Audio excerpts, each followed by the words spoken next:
ശബരിമലയിലെ സ്വർണ്ണക്കൊള്ളയിൽ മുൻ മന്ത്രിമാരെ സർക്കാർ സംരക്ഷിക്കുന്നുവെന്ന് കോൺഗ്രസ് പ്രവർത്തക സമിതി അംഗം രമേശ് ചെന്നിത്തല. മുൻ മന്ത്രിമാരുടെ പങ്ക് സ്വർണ്ണക്കൊള്ളയിൽ വ്യക്തമാണ്.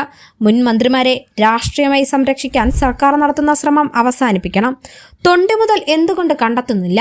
തൊണ്ടി മുതൽ കണ്ടെത്താത്തതാണ് സംശയാസ്പദം. നിഗൂഢമായ വൻ തട്ടിപ്പാണ് നടന്നതെന്നും അന്താരാഷ്ട്ര വിഗ്രഹക്കടത്ത് മാഫിയ ഇതിന് പിന്നിലുണ്ടെന്നും അദ്ദേഹം ആരോപിച്ചു. കൊള്ളയ്ക്ക് വലിയ വ്യാപ്തിയുണ്ട്. കേരളത്തിലെ ക്ഷേത്രങ്ങളിലെ അമൂല്യമായ സ്വത്തുകൾ കടത്തുക എന്ന ലക്ഷ്യം ഇതിന്റെ പിന്നിലുണ്ട്. തിരഞ്ഞെടുപ്പ് പരാജയത്തെ തുടർന്ന് CPM വ്യാപക അക്രമം അഴിച്ചുവിടുന്നു. അക്രമ നടപടി CPM അവസാനിപ്പിക്കണം. പോലീസ് അക്രമം നിയന്ത്രിക്കുവാൻ തയ്യാറാകുന്നില്ല. CPM തീക്കൊള്ളികൊണ്ട് തലചൊറിയുന്നുവെന്നും അദ്ദേഹം കുറ്റപ്പെടുത്തി. കൂടാതെ നിയമസഭാ തെരഞ്ഞെടുപ്പിൽ വൻ വിജയത്തിലേക്ക് UDF എത്തുമെന്നും കേരളത്തിലെ മുഖ്യമന്ത്രിയാണ് തിരുവനന്തപുരത്ത് BJPക്ക് വിജയം നൽകിയതെന്നും അദ്ദേഹം വിമർശിച്ചു.